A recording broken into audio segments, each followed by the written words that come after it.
नमस्कार, जोहार, स्वागत है आपका प्रभात खबर के वीडियो सेक्शन में। मैं हूं आपके साथ आदित्य कुमार। नरेंद्र मोदी सरकार 2.0 के अंतिम बजट 1 फरवरी को पेश होना है। ऐसे में इस बजट से सभी को कुछ ना कुछ उम्मीदें हैं, चाहे वह युवा हो, वह महिला हो, बुजुर्ग हो या किसान। और आपकी इसी उम्मीद को पूरा करने के लिए प्रभात खबर .com बीते 2 महीने से बजट पर एक विशेष कवरेज कर रहा है। और इसी क्रम में अगर हम बात बजट की करते हैं तो इसका सबसे ज़रूरी पहलू आ जाता है सेविंग स्कीम की। और इस सेविंग स्कीम पर बातचीत के लिए हमारे साथ मौजूद है पर्सनल फाइनेंस के एक्सपर्ट जितेंद्र सोलंकी जी। जितेंद्र जी, आपका हमारे इस विशेष कार्यक्रम में बहुत बहुत स्वागत है। नमस्कार। और ज़्यादा समय ना लेते हुए हम लोग सीधा सवाल पर चलते हैं कि एक सेविंग का फॉर्मूला काफ़ी कॉमन है, 50:30:20। तो इस फॉर्मूले को लेकर हम आपसे जानना चाहेंगे कि ये कितना वायबल है, और आपसे यह भी अनुरोध होगा कि आप हमारे जो दर्शक हैं उनको इस रेशियो के और ये जो फॉर्मूला है इसके बारे में थोड़ा डिटेल में बताएं। देखिए जो 50-30-20 का जो फॉर्मूला है ना, वो खासा जो है बजटिंग के लिए यूज़ होता है और एक थंब रूल बनाया गया है जिसके कि आम जनता जो है वो फॉलो कर सकती है जब उनको अपने घर का बजट मैनेज करना हो। तो बेसिकली क्या है कि आपके जो घर की ज़रूरतें हैं, उसको आप 3 हिस्सों में बाँटते हैं। एक आपकी ज़रूरत, दूसरा आपका जिसको हम बोलते हैं वांट, और तीसरा आपकी सेविंग्स। तो नीड, वांट्स एंड सेविंग्स, यानी कि आपकी ज़रूरत क्या है, आप चाहते क्या हैं और आप कितना बचत कर सकते हैं या करना चाहिए। तो जब 50-30-20 के हम रूल पे आते हैं, तो 50% जो है आपकी नीड्स के लिए स्पेंड होना चाहिए, 30% जो है आपकी वांट्स के लिए स्पेंड होना चाहिए, जो आप चाहते हैं, और 20% आप जो है सेविंग्स में निवेश या बचत आपकी होनी चाहिए जो आपकी इनकम है। तो ये सिंपल सा फॉर्मूला है जो एक आम आदमी को यूटिलाइज करने के लिए बनाया गया है, जो मैं कहूँगा कि एक कॉमन थंब रूल है, लेकिन हर इंसान की ज़रूरत के हिसाब से ये फॉर्मूला जो है अप्लाई होना चाहिए। अब सेविंग्स यहाँ कहते हैं कि 20% जो है आपका एटलीस्ट सेविंग्स में जाना चाहिए। अगर इससे कम जाता है तो कहीं न कहीं जो आपकी खर्चे जो हैं वो ज़्यादा हो रहे हैं। तो ये मिनिमम रेशियो हो जाता है सेविंग्स के लिए। हालाँकि अगर आप किस जीवन शैली में हैं और 20% से ज़्यादा अगर आप बचत करते हैं और अपनी वांट्स को कम रखते हैं, तो वो आपके लिए बेहतर होता है। लेकिन एक जनरल थंब रूल बनाया गया है कि 50% नीड्स के लिए, 30% वांट्स के लिए और 20% सेविंग्स के लिए आपका एक्सपेंडिचर होना चाहिए।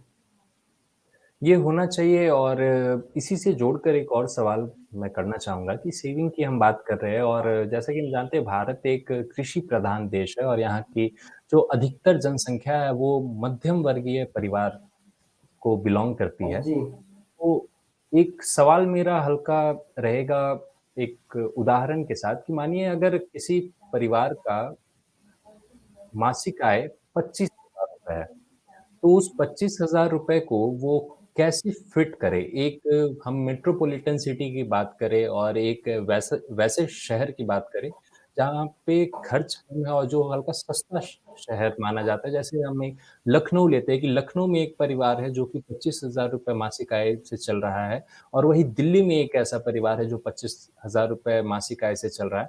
तो उसको लेकर किस तरह का खर्च होना चाहिए ताकि वो एक ऐसा सेविंग कर पाए जो उनके भविष्य में काम आ पाए, उसपे अगर आप कुछ प्रकाश डालें तो?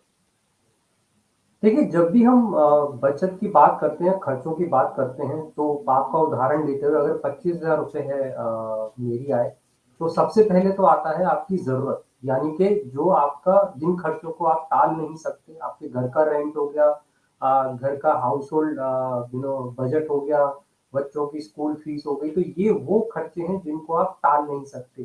तो 25,000 में से पहले इन खर्चों में खर्च होगा, जिसको हम नीड बोलते हैं, यानी कि ज़रूरत है आपकी। अब आते हैं वांट और सेविंग पे। तो जब आप इन खर्चों को कर देते हैं, उसके बाद जो पैसा आपके पास बचता है, मान लीजिए 25,000 में से 15,000 जो है आपका खर्चा हो जाता है, रेंट सब कुछ मिला के, अब 10,000 आपके पास बचता है। तो 10,000 में से सबसे पहले आप अपने बचत की बात करें। हम जिसको बोलते हैं कि पहले अपने को पे करें, उसके बाद आप जो है बाकी खर्चों को देखें। तो ज़रूरत के बाद आप सेविंग्स पहले आनी चाहिए, वांट आपका बाद में आना चाहिए। तो पहले आप सेव करें, क्या आपकी ज़रूरत है, उसके हिसाब से आप सेविंग निकालें, फिर जितना बचता है, तो वो आप जो है अपने बाकी खर्चों पे इस्तेमाल कर सकते हैं, जिनको हम लाइफ़स्टाइल के खर्चे बोलते हैं। तो 25,000 है, तो 15,000 आपकी ज़रूरत के हिसाब से खर्चे निकल गए, जो ज़रूरी हैं, जिनके बिना आपका घर का बजट नहीं चल सकता। 10,000 में से आप 5-6,000 सेव करें, उसके बाद आपके पास 4,000 बचता है, उसको आप अपने बाकी खर्चों में इस्तेमाल कर सकते हैं। तो हम लेक होता क्या है कि आमतौर पे जनता पहले 15,000 पहले नीड्स के लिए खर्च हो गए, उसके बाद पहले वांट्स पे खर्च किए कर दिए जाते हैं, जिसमें 4 की बजाय 6-7 हज़ार जो है खर्च हो जाता है, बचता केवल 3,000 है। इसको बस रिवर्स करने की ज़रूरत है, जब एक आम आदमी जो है अपने घर का बजट बनाता है। रिवर्स करने की ज़रूरत है। जब आम आदमी बजट बनाए तो वो इस बात को ध्यान में रखे कि किस तरीके से कम पैसे में वो अच्छे तरीके से अपना परिवार चला सकता है और बचत भी कर सकता है। और चूंकि बजट की हम बात कर रहे हैं, 1 फरवरी को देश का आम बजट आएगा और इस बजट को लेकर हम लोग अभी मध्यम वर्गीय परिवार की बात कर रहे थे, तो एक आपसे सवाल रहेगा कि ये पोस्ट ऑफिस में जो स्मॉल सेविंग स्कीम है, तो इस स्मॉल सेविंग स्कीम के ब्याज के दरों में बढ़ोतरी होने की इस बार आशंका है क्या? क्या बढ़ोतरी हो सकती है और इससे क्या प्रभाव पड़ेगा? इस पर एक बार आप अपना विचार रखें। देखिए, स्मॉल सेविंग स्कीम का रेट्स अभी बढ़ाया गया था, पीपीएफ में नहीं बढ़ाया गया, बट बाकी अगर हम बात करें सीनियर सिटीजन सेविंग स्कीम और दूसरी सेविंग स्कीम है, उस पे अभी ब्याज दरें बढ़ी थी। अब आगे बढ़ती हैं या नहीं, वो उस पर निर्भर करेगा कि आरबीआई मॉनेटरी पॉलिसी को कैसे देखता है और क्या आरबीआई ब्याज दरें बढ़ाता है। तो हो सकता है हम आगे जो है इसमें भी ब्याज दरें बढ़ सकती हैं। लेकिन अब सब कुछ डिपेंड करता है, जैसे मैंने बोला कि आरबीआई की मॉनेटरी पॉलिसी पे, उसको देखते हुए ही जो है सरकार एक निर्णय लेगी कि ब्याज दरें अगर बढ़ रही हैं या अभी भी हम उस सिनेरियो में, हालांकि मुझे लगता है कि जिस हिसाब से हमने पिछले 1 साल में देखा है, इस साल हम उतना इंक्रीज ना देखें आरबीआई द्वारा। तो हो सकता है 1 क्वार्टर या 2 क्वार्टर आरबीआई जो इंटरेस्ट रेट बढ़ा सकता है। तो अगर बढ़ते हैं तो निश्चित तौर पर गवर्नमेंट इसके स्मॉल सेविंग स्कीम के ऊपर भी निर्णय लेगी, लेकिन सभी की ना बढ़ा के, जैसे मैंने कहा पीपीएफ में सेम रखा है, कुछ स्कीम में बढ़ाई है, तो वो सरकार कर सकती है। सरकार पैसा देगी। और अंत में एक और सवाल रहेगा कि इस बार का जो बजट है वो माना जा रहा है कि इस वर्तमान सरकार का आखिरी बजट है। तो ये हम्म। बजट किसका बजट कहा जा सकता है? किसके लिए रहेगा यह बजट? कहना तो बहुत मुश्किल है, हालांकि उम्मीदें बहुत सारी हैं, आम आदमी को खासकर बहुत उम्मीदें हैं, सैलरी क्लास है, डिडक्शन बढ़ाया जाए, बहुत सारे ऐसे सेक्शंस हैं जिनको रिव्यू करके और उन सेक्शंस में जो है डिडक्शन को बढ़ाया जाए। और क्योंकि पिछले 1-2 साल से हम इन्फ्लेशन का सिनेरियो देख रहे हैं, ईएमआईज बढ़ गई हैं लोगों की, तो एक राहत जो है वो देख रहे हैं बजट से। तो अब आखिरी बजट है, मुझे लगता है कुछ रियायत सरकार कर सकती है मिडिल क्लास के लिए, उनको लुभाने के लिए, क्योंकि अगले साल हमें इलेक्शन के दौर में जाना है। और क्योंकि पिछले 2-3 साल खासकर कोरोना के बाद काफी दिक्कत तो भरे रहे हैं आम आदमी के लिए, तो वो रियायत मिल सकती है थोड़ी इस बजट में, वो हम उम्मीद कर सकते हैं।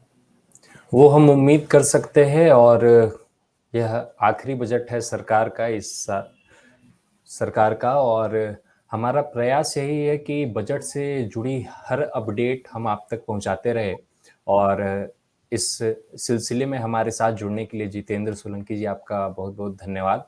और हम आशा धन्यवाद। करेंगे कि इस बार का जो बजट हो वो आम जनता का बजट हो। और जैसा कि हमने बात की कि इस बार सभी वर्गों को ध्यान में रखते हुए इस बार का बजट आने की उम्मीद है। और प्रभात खबर के साथ जुड़ने के लिए आप सभी का धन्यवाद। और बजट से जुड़ी हर एक अपडेट के लिए आप देखते रहें प्रभात खबर। प्रभात खबर .com, विश्वास वही, रफ्तार नहीं।